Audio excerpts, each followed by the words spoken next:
اعوذ باللہ من الشیطان الرجیم بسم اللہ الرحمن الرحیم السلام علیکم ورحمۃ اللہ وبرکاتہ۔ میرا نام محمد افضال ہے۔ آج ہم 6 کلاس کی اسلامیات کی بک سے سیکنڈ ٹرم سٹارٹ کرتے ہیں۔ تو سب سے پہلے ہم سبق نمبر 6 پڑھیں گے، نماز کی اہمیت اور فضیلت اور فرائض۔ نماز فارسی زبان کا لفظ ہے جس کا مطلب ہے جھکنا۔ نماز فارسی زبان کا لفظ ہے، عربی میں اس کو صلاۃ بولتے ہیں، لیکن فارسی میں اس کو صلاۃ کو نماز کہا جاتا ہے، جس کا مطلب ہے جھکنا۔ عربی میں نماز کے لیے صلاۃ کا لفظ استعمال ہوتا ہے جس کا مطلب ہے دعا اور رحمت۔ نماز سے مراد وہ عبادت ہے جس کا دن رات میں 5 مرتبہ ادا کرنا ہر مسلمان پر فرض ہے۔ ہر مسلمان پر دن اور رات میں 5 مرتبہ ادا کرنا فرض ہے۔ اس عبادت کے دوران مسلمان قرآن کی تلاوت، تسبیحات، قیام، رکوع اور سجدہ کرتے ہیں۔ نماز عبادت کی افضل ترین صورت ہے۔ قرآن مجید میں انسانوں کی تخلیق کا مقصد اللہ تعالیٰ کی عبادت اور اطاعت کو بیان کیا گیا ہے۔ قرآن مجید نے ارشاد فرمایا، وَمَا خَلَقْتُ الْجِنَّ وَالْإِنسَ إِلَّا لِيَعْبُدُونَ، کہ ہم نے جنوں اور انسانوں کو صرف اپنی عبادت کے لیے پیدا کیا۔ جنوں اور انسانوں کی تخلیق کا مقصد اللہ تعالیٰ نے جو بیان فرمایا وہ یہ ہے کہ میری عبادت کی جائے، میرے سامنے جھکا جائے۔ اللہ تعالیٰ کی رضا اور خوشنودی حاصل کرنے کے لیے نماز اور دیگر ارکان اسلام کی ادائیگی عبادت کہلاتی ہے۔ اہمیت و فضیلت نماز کی کیا ہے دیکھتے ہیں۔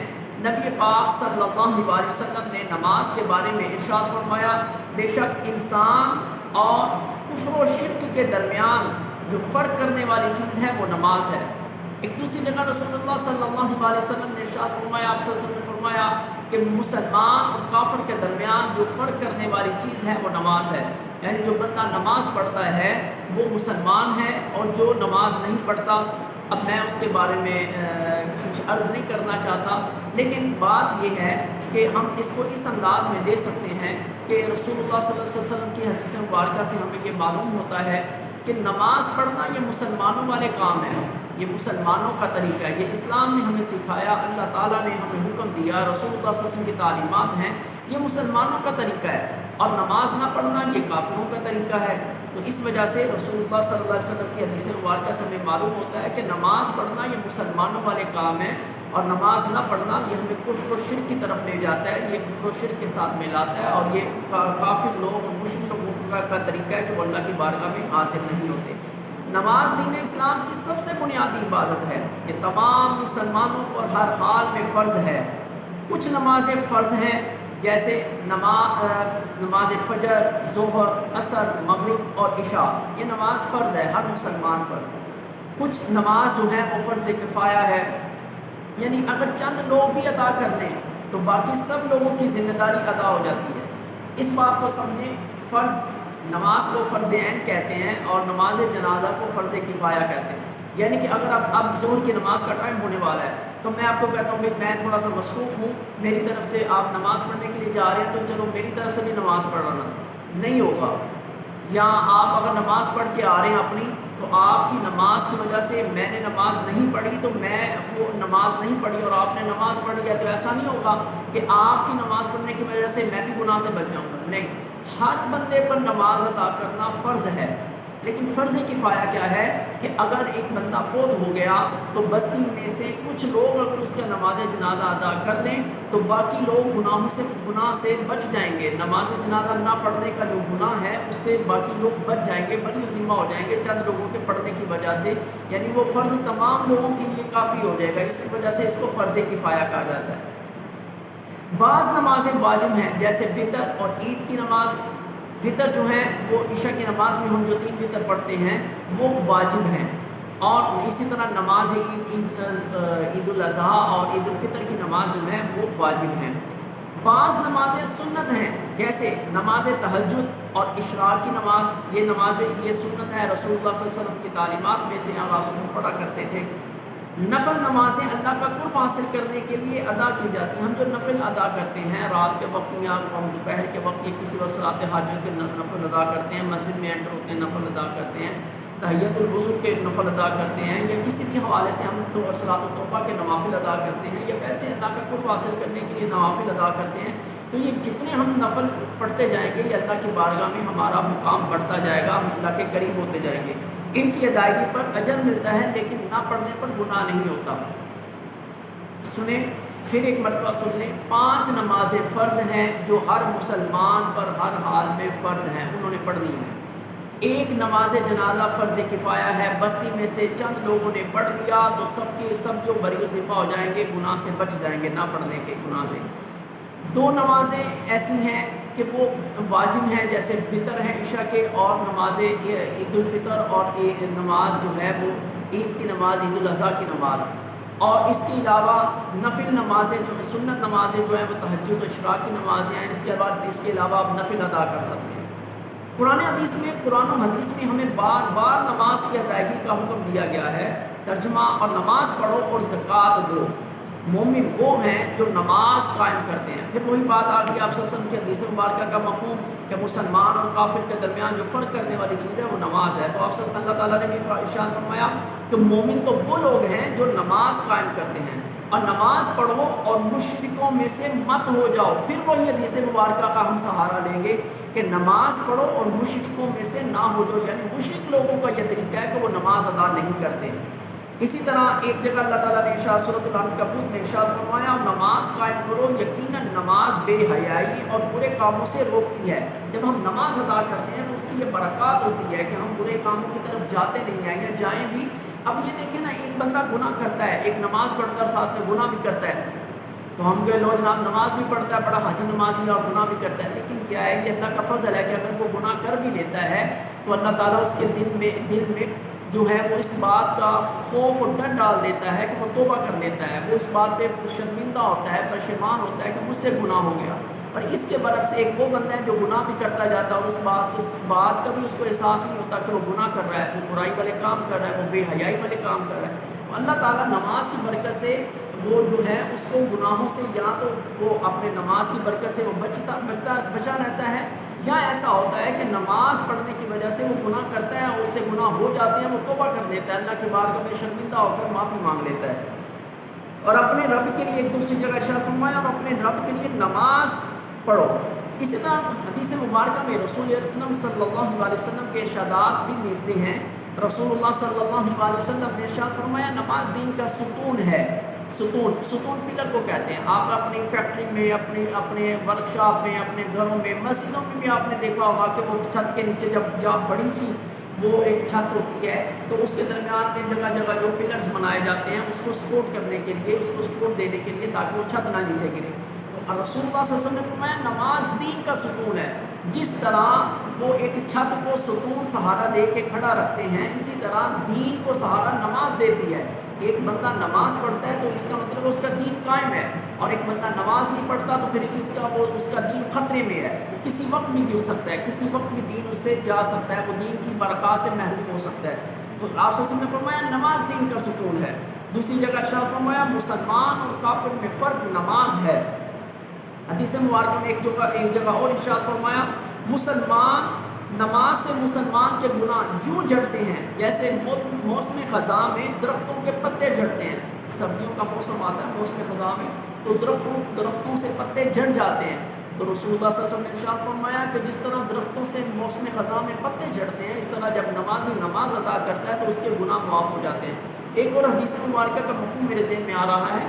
رسول اللہ صلی اللہ علیہ وسلم نے فرمایا جب بندہ ظہر کی نماز پڑھتا ہے اور اس کے بعد وہ اپنے کاموں میں مصروف ہو جاتا ہے تو اس سے کوئی غلطیاں ہو جاتی ہیں، کوئی چھوٹے چھوٹے گناہ ہو جاتے ہیں، تو جب وہ اس کے بعد عصر کی نماز پڑھنے کے لیے آتا ہے تو ظہر اور عصر کے درمیان جو اس سے گناہ ہوئے ہوتے ہیں وہ اللہ نماز کی برکت سے اس کے گناہ معاف کر دیتا ہے۔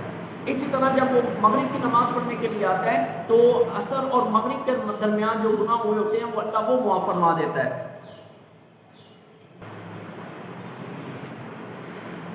رسول اللہ صلی اللہ علیہ وسلم نے ارشاد فرمایا قیامت کے دن سب سے پہلا سوال جو کیا جائے گا ایک بندے سے وہ نماز کے متعلق ہوگا۔ سب سے پہلے یہ پوچھا جائے گا کہ ہاں بندے دنیا میں تم نے ایک زندگی گزاری، نماز کتنی ادا کی، کتنی میری عبادت کی، میرے سامنے کتنا جھکا۔ نماز مومن کی معراج ہے، نماز مومن کی معراج ہے۔ کیا مطلب؟ رسول اللہ صلی اللہ علیہ وسلم کے حدیث مبارکہ کا مفہوم ہے کہ جب بندہ نماز ادا کرتا ہے تو اللہ کی بارگاہ میں حاضر ہوتا ہے، جب وہ سجدے میں جاتا ہے تو وہ اللہ سبحان ربی الاعلیٰ جب پڑھ رہا ہوتا ہے تو اللہ کے انتہائی قریب ہوتا ہے، ایسا جیسے اللہ کو سامنے پا کر وہ گفتگو کر رہا ہے، اللہ تعالیٰ سے باتیں کر رہا ہے، اللہ تعالیٰ سے ملاقات کر رہا ہے۔ تو نماز مومن کی معراج ہے۔ اس کے علاوہ نماز کی کچھ شرائط ہیں، کچھ فرائض ہیں۔ ایک بات یاد رکھیں، شرائط وہ باتیں ہیں کہ جن کا نماز شروع کرنے سے پہلے جن کا پورا ہونا ضروری ہے، اگر ان میں سے کوئی ایک بات بھی رہ جائے تو نماز ہوگی ہی نہیں۔ یہ شرائط ہے نماز کے شروع ہونے سے پہلے۔ اور کچھ ہیں فرائض وہ ہیں جو نماز کے اندر جن کا پورا ہونا ضروری ہے۔ تو پہلے ہم شرائط دیکھتے ہیں۔ نماز کی ادائیگی کے لیے کچھ اصول ہیں جنہیں شرائط نماز کہا جاتا ہے۔ نماز کی ادائیگی کے لیے ان کا پورا کرنا بہت ضروری ہے، اگر ان میں سے ایک بھی رہ جائے تو نماز نہیں ہوگی۔ نمبر 1، وضو کرنا۔ وضو کو نماز کی کنجی قرار دیا گیا ہے۔ ایک بندہ نماز کے لیے کھڑا ہوا، سب کچھ اس نے تیاری کر لی، لیکن اس کا وضو ہی نہیں ہے یا وضو ٹوٹ گیا تو اس کی نماز ہی نہیں ہوگی۔ وضو کو نماز کی کنجی کہا گیا۔ کنجی سے مراد چابی۔ ایک بندے نے گھر میں انٹر ہونا ہے اور اس کو لاک لگا ہوا ہے تو سب سے پہلے اس کو تو چابی چاہیے کہ لاک کھولنے کے لیے، تو لاک کھلے گا تو وہ اندر انٹر ہوگا نا۔ تو اس وجہ سے نماز کی کنجی جو ہے وہ وضو ہے۔ وضو ہوگا تو وہ نماز میں انٹر ہوگا یا نماز ادا کرے گا اور اس کی نماز قبول ہوگی۔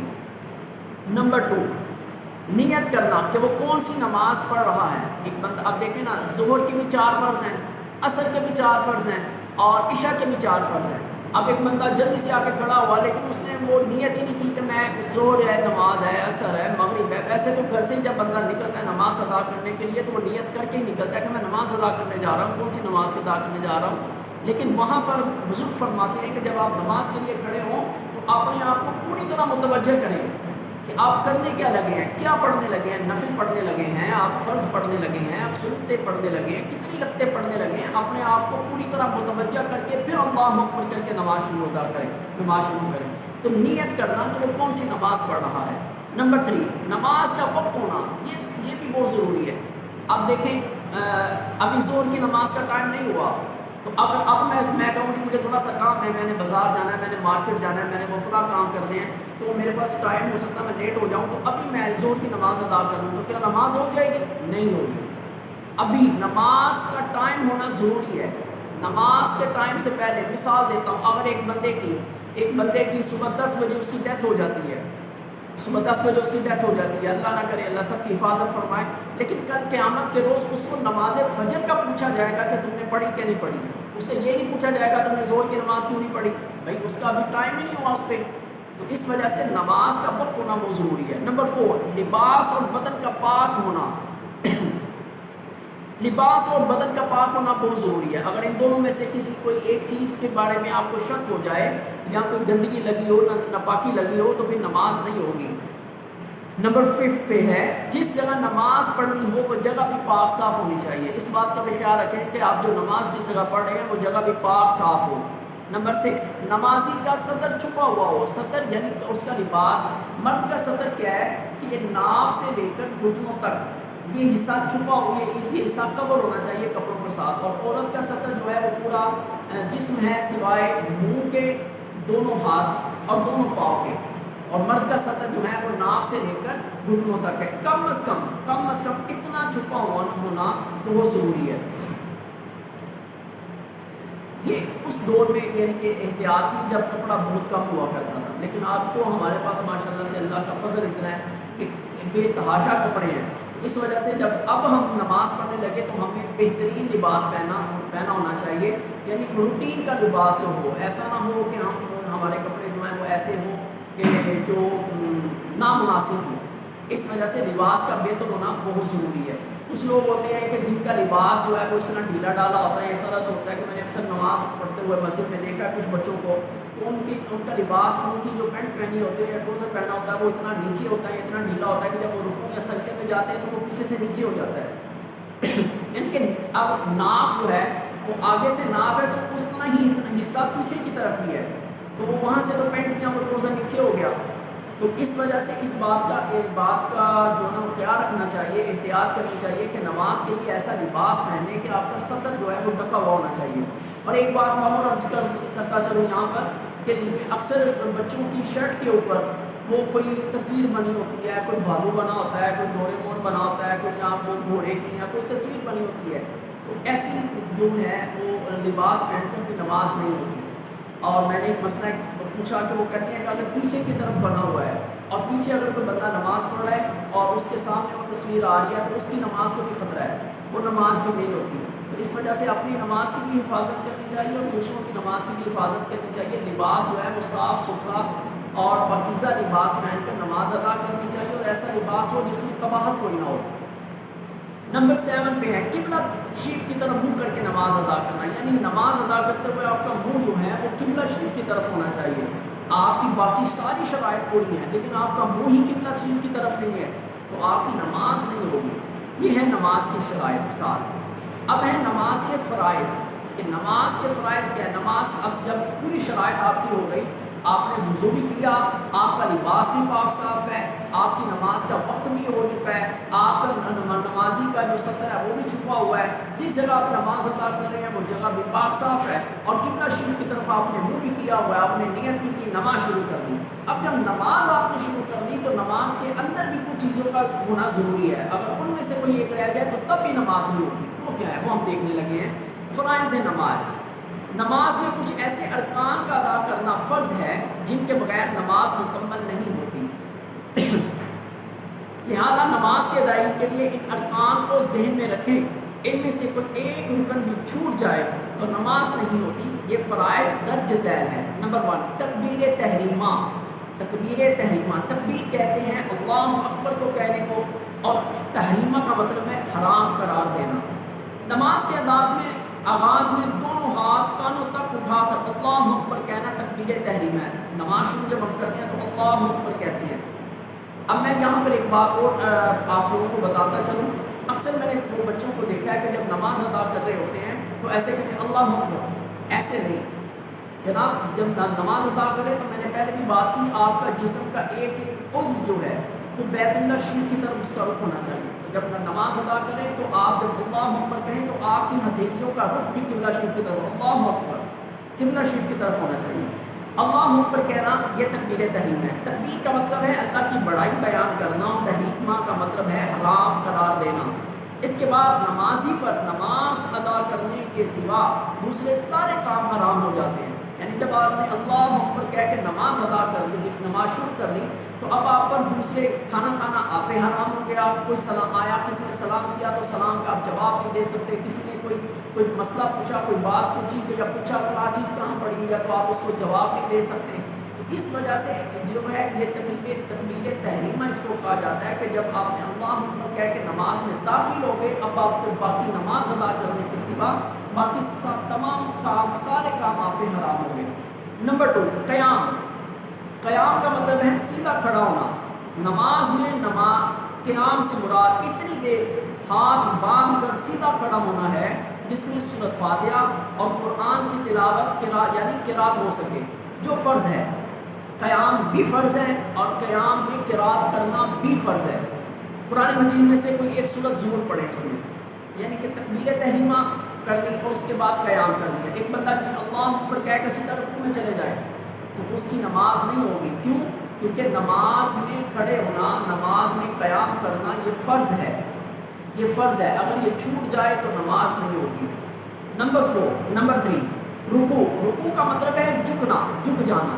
قرات ختم کر کے اللہ اکبر کہہ کے گھٹنوں پر دونوں ہاتھ رکھ کر جھک جانا رکوع کہلاتا ہے۔ جب ہم قیام کرتے ہیں اور اس میں اللہ الحمدللہ رب العالمین پڑھتے ہیں، سورۃ فاتحہ مکمل پڑھ کے اس کے بعد کوئی سورۃ انا اعطیناک الکوثر یا قل هو اللہ احد یا کوئی بڑی سورت پڑھتے ہیں، اور جب وہ مکمل ہو جائے تو پھر اللہ اکبر کہہ کے ہم جھک جاتے ہیں، دونوں ہاتھ اپنے گھٹنوں پہ رکھ کے تو ہم اپنے آپ کو جھکا لیتے ہیں اللہ کی بارگاہ میں، اور جھک کر پھر ہم کیا تسبیحات بیان کرتے ہیں، سبحان ربی العظیم، اللہ تو پاک ہے اور میرا رب جو ہے وہ بڑی عظمت والا ہے۔ یہ تکبیرات پڑھنا جو ہے وہ بھی اس کو ادا کی جاتی ہے۔ رکوع کے دوران 3 مرتبہ سبحان ربی العظیم کہہ کر اللہ کی عظمت و بڑائی کا اقرار کیا جاتا ہے، بیان کیا جاتا ہے۔ نمبر 4 پہ ہے سجدہ۔ سجدے کی حالت میں نمازی اپنی پیشانی، اپنی ناک، دونوں ہاتھ، دونوں گھٹنے اور دونوں پاؤں زمین پر رکھ کر اپنی بندگی کا اظہار کرتا ہے۔ پھر ایک مرتبہ سنیں کہ سجدے کی حالت میں نمازی اپنی پیشانی، اپنی ناک، اپنے دونوں ہاتھ، اپنے دونوں گھٹنے اور اپنے دونوں پاؤں زمین پر رکھ کر اپنی بندگی کا اظہار کرتا ہے، اور یہ سجدہ نماز کا اہم ترین رکن ہے۔ اس دوران تمام نمازی 3 مرتبہ سبحان ربی الاعلیٰ کہہ کر اپنے رب کی پاکی اور بڑائی بیان کرتا ہے۔ ہر رکعت میں 1 رکوع اور 2 سجدے کیے جاتے ہیں۔ اب جو میں نے پہلے آپ سے کہا کہ ہر نمازی جو ہے وہ اپنی پیشانی، اپنی ناک، دونوں ہاتھ، دونوں گھٹنے اور دونوں پاؤں زمین پر رکھ کر اپنی بندگی کا اظہار کرتا ہے۔ اکثر میں نے دیکھا ہے کہ جب وہ سجدے پہ جاتے ہیں تو اپنے پاؤں زمین سے اٹھا لیتے ہیں، ہوا میں کر لیتے ہیں، یا وہ پیشانی وہ اپنی زمین پر رکھتے ہیں تو ناک جو کی نوز ہے وہ زمین سے اٹھی ہوئی ہوتی ہے، تو یہ سجدہ کامل نہیں ہوگا۔ کامل سجدے کے لیے ان تمام اعضاء کا لگنا ضروری ہے، تمام اعضاء کا زمین پر لگنا ضروری ہے۔ اس کے بعد ہے قضاء التشہد۔ دوسری اور آخری رکعت میں سجدے کے بعد بیٹھنے کو قضا کہا جاتا ہے۔ آخری قضا ہے تشہد، درود شریف اور کوئی مصنون دعا پڑھ کر سلام پھیرا جاتا ہے۔ اس کو یہ بھی فرائض میں سے ہے، اس کو ادا کرنا بھی فرض ہے۔ اس کے بعد ہے نماز کی فرضیت۔ نماز کی فرضیت کے متعلق رسول اکرم صلی اللہ علیہ وسلم کا فرمان ہے کہ نماز کا فرض ہوتی ہے۔ رسول اللہ علیہ وسلم کا فرمان ہے جب بچہ 7 سال کا ہو جائے تو اسے نماز پڑھنے کا حکم دو، اور جب 10 سال کا ہو جائے اور نماز نہ پڑھتا ہو تو اس پر سختی کر کے اس کو نماز کا عادی بنایا جائے۔ یہ رسول اللہ صلی اللہ علیہ وسلم کی تعلیمات میں سے ہے کہ بچہ جب 7 سال کا ہو تو پھر اس کو نماز سکھائی جائے، نماز کی طرف بلایا جائے، نماز کا کہا جائے اور نماز کی ترغیب دی جائے۔ لیکن اگر 10 سال کا ہو جائے اور پھر بھی نماز نہ پڑھے تو پھر رسول اللہ صلی اللہ علیہ وسلم کی تعلیمات میں ہے، رسول کا حکم ہے کہ اس پہ سختی کی جائے اور اس کو نماز کا عادی بنایا جائے۔ نماز کے فوائد۔ حضرت محمد مصطفیٰ صلی اللہ علیہ وسلم نے فرمایا نماز دین کا ستون ہے، جس نے اسے قائم کیا اس نے گویا پورے دین کو قائم کیا، اور جس نے اسے ترک کر دیا گویا اس نے پورے دین کو ترک کر دیا۔ یعنی دین کی عمارت نماز ہی کے سہارے قائم ہے۔ نماز کے ادائیگی بہت سے فوائد حاصل کرنے کا سبب ہے۔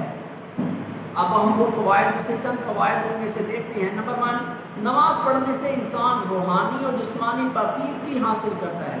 نماز پڑھنے سے انسان کا ظاہر بھی پاک ہوتا ہے۔ تو جیسے میں نے پہلے نماز کی شرائط میں وہ بیان کیا تھا کہ نمازی کے لیے نماز پڑھنے کے لیے اس کا لباس اور اس کا جسم پاک ہونا ضروری ہے۔ اب نماز اگر کوئی بندہ پڑھتا ہے تو اس کی ظاہری اس کو پاکیزگی حاصل ہوتی ہے، لیکن جب نماز ادا کرتا ہے تو نماز کی برکت سے اس کو باطنی پاکیزگی بھی، روحانی پاکیزگی بھی حاصل ہوتی ہے۔ نماز وقت کی پابندی کا عادی بناتی ہے، یعنی جو بندہ نماز ادا کرتا ہے اس کے باقی کاموں میں وہ پابندی آنا شروع ہو جاتی ہے، نظم و ضبط آنا شروع ہو جاتا ہے، وہ ہر کام کو اپنی روٹین کے مطابق کرنے کی کوشش کرتا ہے۔ نماز پڑھنے سے اللہ تعالیٰ کا قرب اور رحمتیں حاصل ہوتی ہیں۔